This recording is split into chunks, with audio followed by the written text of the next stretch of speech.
The ship called Horizon Dawn moved slowly through the stars. It was the year 2347, and this was the most important day in human history. Captain stood at the front window of his ship and looked at the planet below. The capital world of the Galactic Concord, a place where 200 alien species came together to rule the galaxy, was 43 years old. He had gray hair at his temples and tired eyes, but today those eyes were full of hope. Humanity had finally built ships that could travel faster than light. They had finally reached the stars, and now they were about to join the greatest alliance in the universe. "Captain, we are receiving landing permission," said Lieutenant Park from her station. She was young, only 25, but she was the best communications officer in the fleet. "Tell them we are honored," said. He turned to look at his crew, 50 men and women, the best Earth had to offer. Scientists, soldiers, diplomats. They had trained for years for this moment. Admiral Park watched from the back of the bridge. He was an old man now, 67 years old, with white hair and a face full of wrinkles. He had spent his whole life building Earth's first space fleet, 20 ships. It was small compared to the Concord's millions of vessels, but it was a start. "Are you nervous?" asked Lee. She stood next to the admiral. She was the chief scientist of the mission, a woman of 50 with sharp eyes and a quick mind. "I am always nervous," admitted. "But today I am also proud. We made it. We actually made it to the stars." The Horizon Dawn landed on a platform made of white stone. The air was thin but breathable. The sky was purple and 3 moons hung above them. Everywhere looked he saw aliens. Tall ones with 4 arms, short ones with blue skin. Some floated in the air. Some crawled on many legs. The galaxy was full of life and humanity was about to become part of it. A creature approached them. It was tall, almost 3 meters, with silver skin and large black eyes. It wore robes of gold and spoke in a voice that sounded like music. "I am High Chancellor of the Galactic Concord. Welcome to humans." Bowed his head. "Thank you, Chancellor. I am Captain. We come in peace. We come seeking friendship." Studied him with those large eyes. There was no warmth in them. "Follow me. The Grand Assembly waits." They walked through halls made of crystal. Light danced on the walls like living things. Had never seen anything so beautiful. But he noticed something strange. The aliens they passed did not look at them with curiosity. They looked at them with something else. Something that looked like fear. The Grand Assembly was a massive room. Thousands of seats rose in circles around a central platform. Each seat held a representative from a different species. Felt very small as he walked to the center with his team. "You may speak," said. Took a deep breath. He had practiced this speech 1,000 times. "Great leaders of the Galactic Concord, humanity is young. We have only just learned to travel between stars, but we have so much to offer. We are creative. We are determined. We learn fast. We want to share our culture with you. We want to learn from your wisdom. We want to be your friends and allies." Silence followed his words. Then the aliens began to talk among themselves. The sound was like a storm of whispers. Could not understand most of it, but he heard some words: dangerous, unstable, primitive. Finally raised a hand, and the room fell silent. "We have studied your species," the Chancellor said. "We have watched you for many years. We know your history." Felt a cold feeling in his stomach. "Our history." "War," said. "Endless war. You fight each other over land, over resources, over ideas. You create weapons that can destroy your own world. You kill millions of your own kind and call it progress." "We have changed," said quickly. "We have united. All of Earth is at peace now." "For how long?" asked another voice. A creature with scales and yellow eyes leaned forward. 10 years, 20. Your peace is a moment. Your violence is eternal. It is written in your genes." Admiral stepped forward. "Please, give us a chance to prove ourselves. We are not perfect, but we are trying." The aliens began to vote. Lights appeared above each seat. Red for no, green for yes. watched as red light after red light filled the chamber. His heart sank with each one. When it was done, spoke again. The vote is complete. The Galactic Concord has decided. Humanity is deemed evolutionarily unstable. You are too aggressive, too dangerous, too unpredictable. Your application for membership is. Felt his legs go weak, but was not finished. Furthermore, the Concord has issued the exile mandate. All human vessels must leave conquered space within one standard cycle. Any human found within our borders after that time will be executed. You are not welcome here. You will never be welcome here. The words hit like a physical blow. He heard Lee gasp behind him. He heard Admiral whisper, "No, no, this cannot be." "You are making a mistake," said. His voice was shaking. "You are condemning our entire species." "We are protecting the galaxy," replied, "from you." The walk back to the horizon dawn was the longest of his life. No one spoke. What was there to say? They had come offering friendship. They were leaving as criminals. As the ship lifted off from, looked down at the beautiful planet. He would never see it again. No human would. "Where do we go?" asked quietly. Admiral stared at the star map. The Concord controlled most of the galaxy. Only the outer rim remained, a dark and empty region where no species wanted to live. Dead stars, frozen worlds, nothing. "There," said, pointing to the darkness, "we go there." Lee stood beside him. Tears ran down her face, but her voice was steady. "They think we will die out there."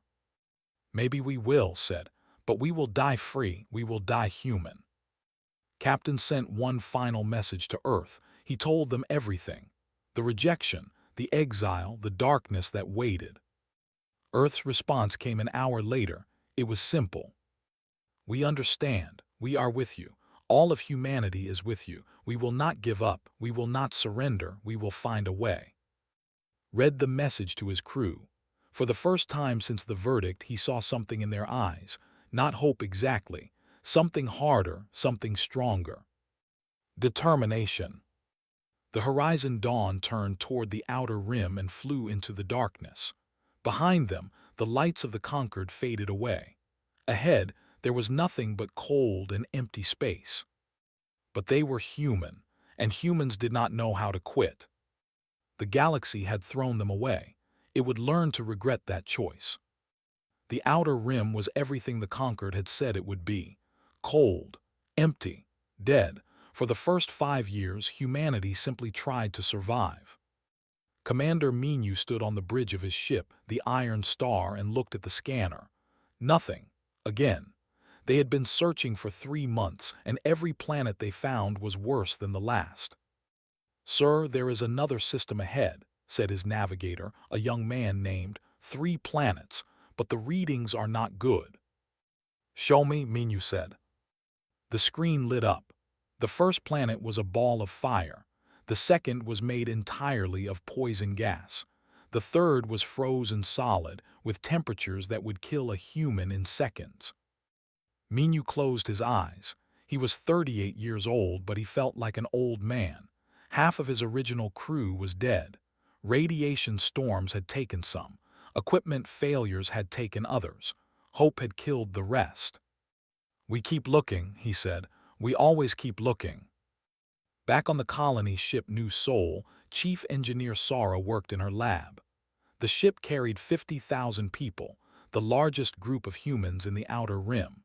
They had been drifting for 3 years now, rationing food, recycling water, praying for a miracle. Sara was not the praying type. She believed in science. She believed in work. And right now, she was working on something that could change everything.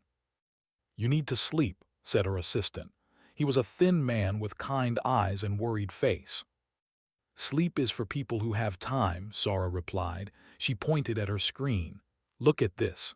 The conquered ships travel through normal space, fast but normal. What if we could go somewhere else, somewhere they cannot follow?" "Another dimension?" asked. "Not exactly, more like the space between spaces. I call it the void." Looked at her calculations. "This is impossible."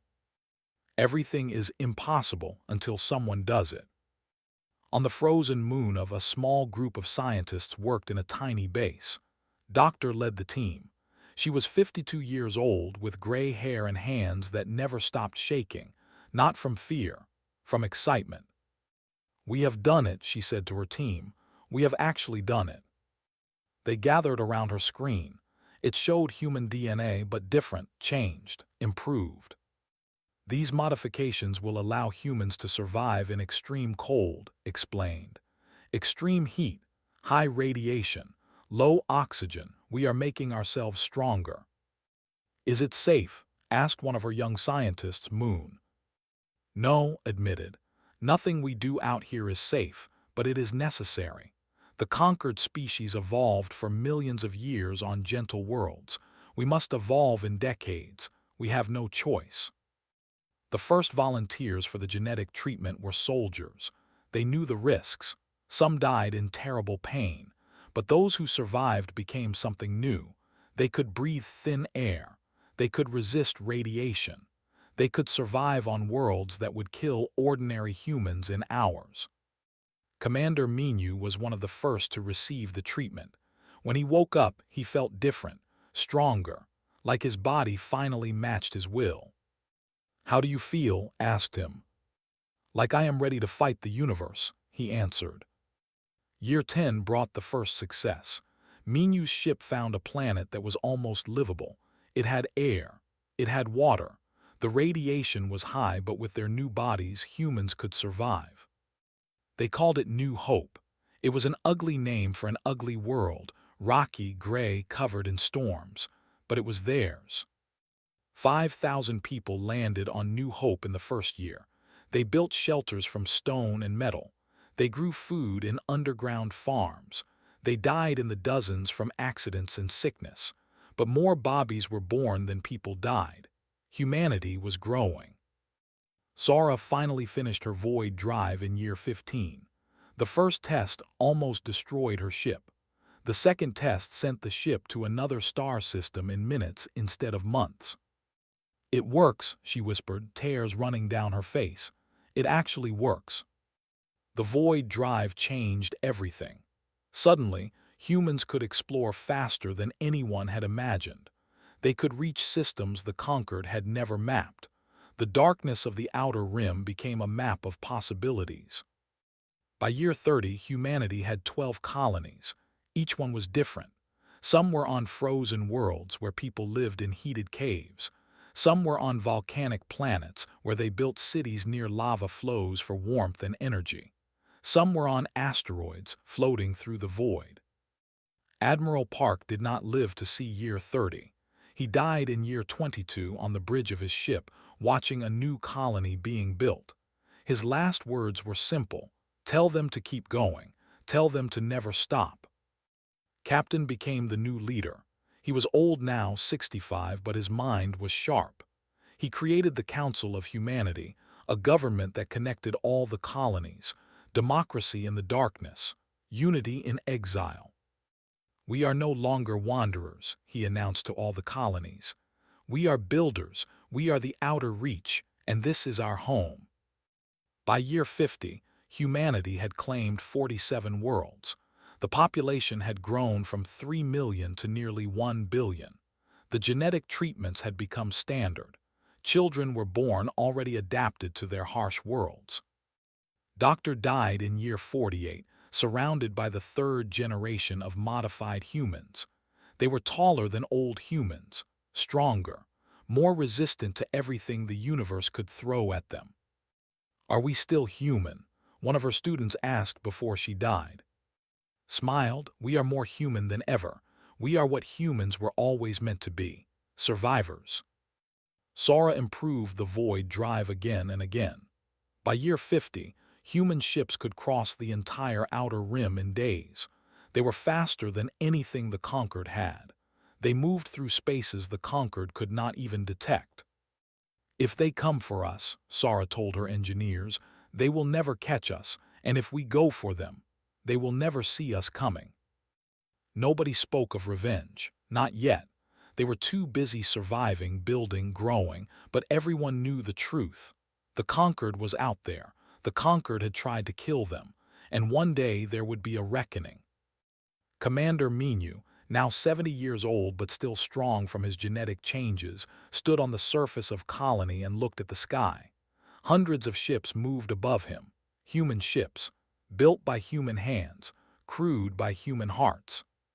"They threw us away," he said to the young soldiers standing beside him. "They thought we would die in the darkness, but we did not die. We adapted, we grew, we became something new." He turned to face them.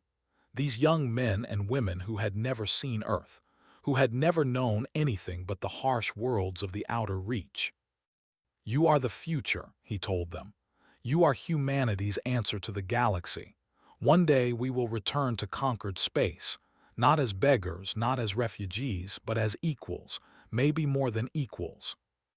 The soldiers saluted. Their eyes burned with something the Conquered had never understood. Determination, stubbornness, the refusal to surrender. The things that made humans dangerous. The things that would one day make humans great. Year 50 ended with a celebration. All the colonies connected through communication networks, sharing music and stories and hope. They had survived the wandering. They had built a home in the darkness. Now it was time to become strong. Now it was time to build an empire. The outer reach was ready for the next step, and the galaxy had no idea what was coming. The outer reach became a furnace, and in that furnace humanity was forged into steel. General Shin stood before a crowd of 10,000 soldiers on Colony Masan. He was 60 years old, with a face like carved stone and eyes that had seen too many deaths. He had been a young captain during the exile. Now he was the architect of humanity's military. "The Conquered has 1,000,000 warships," he said. His voice was calm but carried across the silent crowd. "They have weapons that can crack planets in half. They have shields that can stop anything we throw at them, at least anything they know about." He paused and looked at the young faces before him, children of the darkness, born in exile, raised in hardship. "We cannot match their numbers. We cannot match their size, so we will not try. We will be faster. We will be smarter. We will be harder. We will be everywhere and nowhere. We will be the knife in the dark that they never see coming." This was the Iron Doctrine. Every colony must be able to defend itself. Every human must be a soldier. Every ship must be a weapon. On Colony, a young shipwright named changed everything. She was only 24 years old, small and thin, with oil always under her fingernails and fire always in her eyes. She had grown up building mining equipment. Now she built ships. "The Conquered ships are beautiful," she told her team. "Perfect curves, elegant designs, they look like art." She threw down her tablet showing a Conquered cruiser. "They are also slow, predictable, and designed for fighting other Conquered ships, not us." She pulled up her own design. It was ugly, angular, sharp edges and flat surfaces. It looked like an angry piece of metal. "This is the Talon," she said. "It is not pretty, but it can change direction 3 times faster than any Conquered ship. It has no shields because shields slow you down. Instead, it has armor made from materials we found in the dead expanse. Materials the Conquered has never seen." Her chief engineer, a big man named Gosung, scratched his head. "No shields, that is suicide." "Shields only help if you get hit," replied. "The Talon will never get hit. It is too fast, too small. By the time their weapons lock on, we are already behind them." The first Talon was built in 6 months. Its test flight was a disaster. The engines exploded. The pilot barely survived. Did not give up. She rebuilt. She redesigned. She failed again and again. By the 3rd year, she had lost count of how many prototypes had crashed or exploded. But on her 47th attempt, the Talon flew. It flew so fast and turned so sharply that it made the pilot sick. It was perfect. "Build me 1,000, General ordered when he saw it. "Give me 5 years, answered, and I will give you 10,000. The human population grew like nothing the galaxy had ever seen. The conquered species were careful with reproduction. They had stable populations. They lived for centuries and had few children. Humans were different. Humans had children like they were running out of time, because they were. On every colony, babies were born. Families grew. Cities rose from nothing. In 100 years, the human population went from 1 billion to 12 billion across 200 worlds. The conquered would have been horrified. Such rapid growth was unstable, dangerous, unsustainable. But humans had learned something the conquered never understood. Sometimes unstable was good. Sometimes dangerous was exactly what you needed to survive. Chief Scientist had died years ago, but her work continued. The genetic modifications became more advanced. Humans could now survive on worlds that would kill any conquered species in minutes. Some humans could even survive in the vacuum of space for short periods. "We are becoming something new," said Dr. Myra, who led the genetic program now. She was student, now 70 years old, but still sharp. Not better than old humans. Different. Adapted. Each colony is producing people suited for their world. On the ice world of, humans had pale skin and could survive freezing temperatures. On the volcanic world of, humans had dark skin that resisted heat and radiation. On the asteroid colonies, humans were smaller and lighter, built for low gravity. "Are we still one species?" asked a young genetic scientist. "We are still human," Myra answered. "That is what matters. Human is not a body. Human is a spirit, a will, a refusal to give up." General created the academy on colony. Every human who wanted to serve in the military trained there. The training was hard. Many failed. Some died. But those who graduated were the finest soldiers humanity had ever produced. Lieutenant Song was one of them. She was 22 years old, born on a mining asteroid, raised in zero gravity. She could fight in any environment. She could fly any ship. She could kill with her hands or with weapons that had not existed 10 years ago. "Why do you fight?" her instructor asked during her final exam. "For revenge," the instructor suggested. "No," said. "Revenge is small. I fight for the future. I fight so that my children will never know exile. I fight so that one day humanity will walk among the stars as equals." She passed her exam with the highest score in Academy history. Engineer Sara, now 90 years old, made one final improvement to the Void drive before she died. The new version was smaller, faster, and more efficient. Every ship in the human fleet was upgraded. "You have given us the stars," General told her at her bedside. "I have given you a chance," she whispered. "Do not waste it." She died that night. Her funeral was broadcast across all 200 worlds. Billions of humans watched as her body was sent into the void she had conquered. By the 100th year since exile, humanity was ready. The fleet numbered 50,000 ships. Most were small Talons, but there were also larger vessels. Carriers that could launch hundreds of fighters. Cruisers that could destroy space stations. And the new Hammer-class battleships, designed by herself before she retired. They were massive, ugly, and packed with weapons the conquered had never imagined.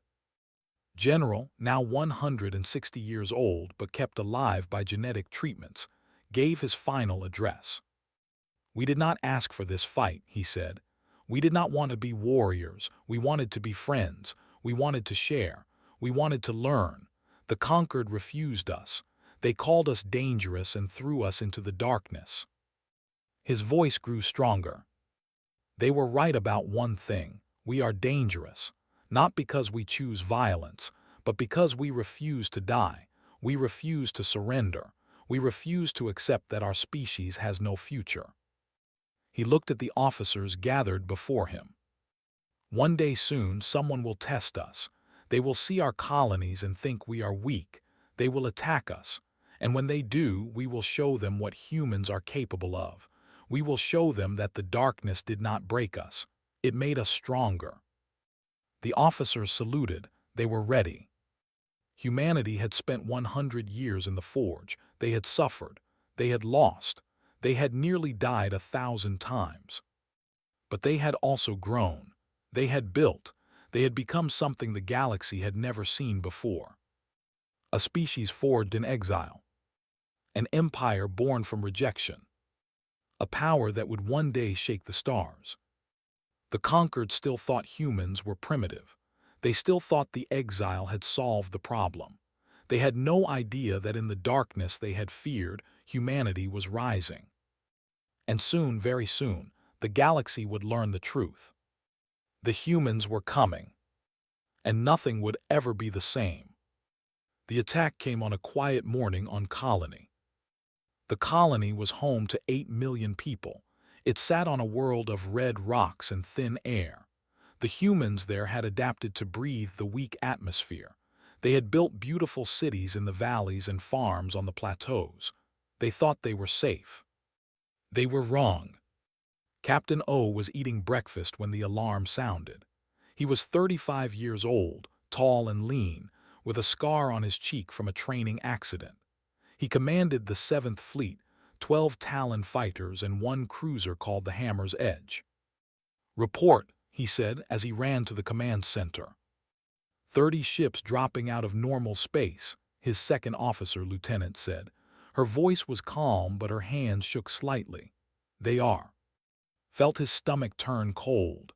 They were a conquered affiliated species. They had purple skin, 4 arms, and a reputation for cruelty. They raided border worlds for slaves and resources. The conquered did nothing to stop them. Perhaps the conquered was happy to let them do it. "What do they want?" asked. The answer came moments later, a message broadcast on all frequencies. "Humans of the Outer Rim, we are the Dominion. Your world now belongs to us. Surrender your people and your resources. Resist and we will burn your cities to ash. You have 1 hour." The message ended.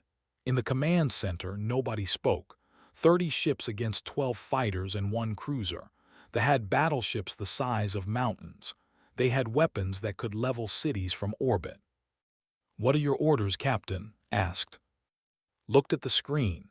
8 million people were counting on him. Children were counting on him. The entire future of Colony was counting on him. "Launch all fighters," he said. "We fight." The 12 Talons rose from the surface like angry birds. Flew the lead ship himself. He had trained for this moment his entire life. He had never expected it to actually come. "Remember your training," he said over the communications channel. "We are faster than them. We are smaller than them. They will try to hit us with big weapons. Do not let them. Stay close. Stay moving, and trust your ships." The commander laughed when he saw the human fleet. 12 tiny ships against 30 warships. It was barely worth firing at. "Destroy them," he ordered. "Then we take the planet." The first volley of weapons filled the sky with fire. Plasma bolts the size of buildings screamed toward the human ships. It should have been over in seconds. But the Talons were not where the weapons expected them to be. They moved like nothing they had ever seen. They twisted, spun, and changed direction so fast that the targeting computers could not track them. "What is this?" the commander said. "How are they moving like that?" He never got an answer. Talon came in from below, where no ship should have been able to fly. His weapons were small compared to guns, but they hit exactly where they were designed to hit, the weak points in shields. The first ship exploded. "One down," said. 11 more targets." The battle turned into chaos. They could not understand what was happening. Their weapons kept missing. Their shields kept failing. Their ships kept dying. Lieutenant Song, flying in swing, destroyed 3 ships in 10 minutes. She danced through the battle like she was born for it. Her ship moved so fast that the thought there must be dozens of human fighters, not one. "They are calling for help," reported from the Hammer's Edge. The cruiser was hanging back, picking off damaged ships with precise shots. "They are panicking." Good said, "Let them panic." By the second hour, 15 ships were destroyed. The remaining 15 tried to run. They were faster in normal space than the Talons. They should have escaped. But the Hammer's Edge was not a normal ship. It had a void drive. The cruiser disappeared from normal space and reappeared in front of the fleeing. Its main gun fired once.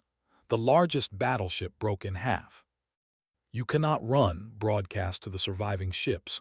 "You cannot hide. You came to take slaves. Now you have found something else. You have found humans." 8 more ships died trying to escape. 5 finally made it to safe distance and jumped away, running back to conquered space. The Battle of was over. Humanity had lost 2 Talons and 14 brave pilots. They had lost 28 ships and thousands of soldiers. On Colony, people poured into the streets. They screamed and cried and hugged each other. They had expected death. They had received salvation. Captain landed his damaged Talon and climbed out. His hands were shaking. His entire body hurt from the stress of high-speed combat, but he was alive. His people were alive. "Captain," a young officer ran up to him. "The Council wants to speak with you." The Council of Humanity, the governing body of the Outer Reach, met in emergency session. Every colony leader attended by hologram. They watched as gave his report. "We won," he said simply. "We were outnumbered and we won anyway. Our ships, our training, our people, they are better than anything the conquered has." The room erupted in cheers. But the old leader, now 90 years old and close to death, raised his hand for silence. "This is only the beginning," he said. "They will tell the conquered what happened here. The conquered will learn that we are not the weak exiles they expected. They will come with more ships, bigger ships. We must be ready." He turned to face the holographic images of billions of humans, watching across the Outer Reach. "Today we proved something. We proved that exile did not kill us. We proved that we can fight. We proved that humanity is not just a species. We are a force that the galaxy will have to reckon with." Ambassador Iambora was chosen to send humanity's first official message to the conquered. She was 60 years old, sharp-tongued and fierce. She had been a child on the ship that carried her family into exile. She had never forgotten the fear and shame of that day. Now she stood before a camera and spoke to the galaxy.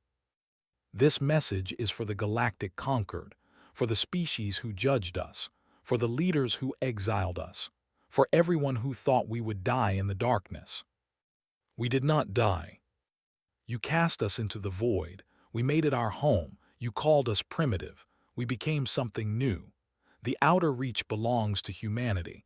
We have claimed it with our blood and our sacrifice. We do not want war. We have never wanted war. But we will defend ourselves. We will protect our people. Anyone who attacks us will learn the same lesson they learned today. We are human. We do not surrender. We do not give up. We do not die quietly. Cross our borders and learn why the universe should have feared us from the start." The message was broadcast across the galaxy. It reached every conquered world. Every species heard it. Every leader watched the footage from tiny human ships destroying a fleet that should have crushed them. For the first time in galactic history, the conquered was afraid. Not of what humanity was, but of what humanity might become. In the Grand Assembly High Chancellor watched the message with cold eyes. He was older now, slower, but his mind was still sharp. "What do we do?" asked one of his advisors. "They have weapons we cannot track, ships we cannot catch. They are growing stronger every year." Was silent for a long moment. "We watch," he finally said. "We wait, and we prepare. The humans have won one battle. That does not mean they can win a war." But as he said the words, doubt crept into his ancient heart. He had voted to exile humanity. He had called them dangerous. He had thought he was protecting the galaxy. Now he wondered if he had made a terrible mistake. In the darkness of the Outer Rim, humanity celebrated. But Captain did not join the celebrations. He stood alone on a hill overlooking Colony, watching the stars. We won today, he said to himself. But this is not over, this is just the beginning. He was right. The galaxy had noticed humanity, and nothing would ever be the same. 50 years after the Battle of, the galaxy changed forever. It started with a disease, a plague that spread through the conquered like fire through dry grass. It killed quickly and horribly. Victims lost control of their bodies. They forgot how to breathe. They died screaming. The plague targeted 3 of the conquered's oldest and most powerful species, they with their silver skin and ancient wisdom, they who had built the first faster-than-light ships 1,000,000 years ago, and the whose mental powers had shaped conquered politics for centuries. These 3 species had one thing in common. They had evolved on gentle worlds with stable climates. They had not changed much in millions of years. Their genes were almost identical across their entire populations. And that was exactly what the plague attacked. Dr. Han was 110 years old but still working. Genetic treatments had extended human, and she was not ready to retire. She led the Human Medical Directorate, the largest research organization in the Outer Reach. When news of the plague reached humanity, she immediately understood what was happening. It is a genetic targeting disease, she told the council. It attacks species with narrow genetic diversity. The more similar the individuals, the faster it spreads. Why does it not affect humans? Asked President, the current leader of humanity. Smiled sadly. Because of our evolutionary instability, the same thing the conquered used to condemn us. We are too different from each other, too varied. The plague cannot find a common target across all humans. The irony was bitter. The very trait that had made humanity unwelcome in the galaxy was now their greatest protection. Can you cure it? President asked. We already have, said. We developed the treatment 20 years ago when we were adapting humans to harsh worlds. We did not know it at the time, but we were also creating a cure for this exact type of plague. The council fell silent. Everyone understood what this meant. Humanity had something the conquered desperately needed. High Chancellor watched his people die. Billions of were infected. They had already lost half their population. They were barely holding on, and the plague was spreading to other species. His advisors brought him report after report. Nothing worked. Their best scientists were helpless. Their most advanced medicine was useless. There is one option, said a young advisor named the humans. We have intercepted communications suggesting they have a cure. Felt old, so very old. He had exiled humanity almost 200 years ago. He had called them dangerous. He had thought he was saving the galaxy. Now he needed their help to save the galaxy. Contact them, he said. I will go myself. The message reached the Outer Reach within days. The Conquered, the same organization that had condemned humanity to death, was asking to negotiate. President called an emergency meeting. Leaders from all 200 worlds attended. They want our help, said, after everything they did to us, after exile, after the attacks, after 2 centuries of treating us like animals, they want us to save them. The debate lasted for hours. Some wanted to refuse. Let the conquered die. Let them feel what exile felt like. They tried to kill our entire species, said Admiral. She was the great-granddaughter of Lieutenant who had fought at. She commanded the human fleet now. Why should we help them? Others disagreed. If we let them die, we become what they always said we were, said Dr. Myra's daughter, who now led the genetic program. Monsters. We should be better than that. President listened to every argument. Finally, he raised his hand for silence. We will negotiate, he said, but we will not give our cure for free. We suffered for 200 years because of their decision. They will pay for our help.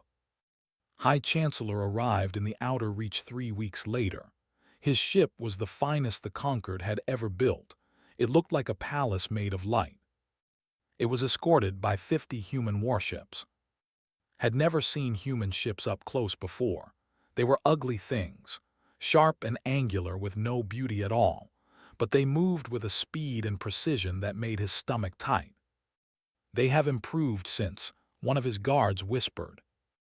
Improved was an understatement.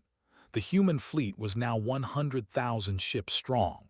Their weapons could destroy stars. Their soldiers could fight in any environment. And their void drives meant they could be anywhere in the galaxy within hours. The Conquered had nothing that could match them. The meeting took place aboard the Eternal Soul, humanity's flagship.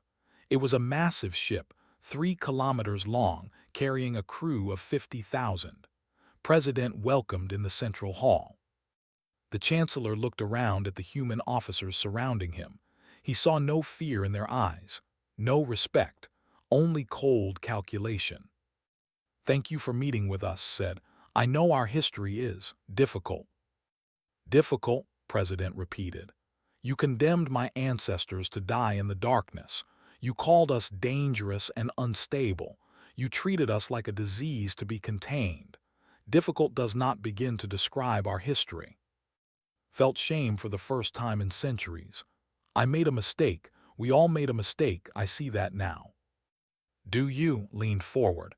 "Or do you just need something from us?" The Chancellor had no answer for that, because it was true.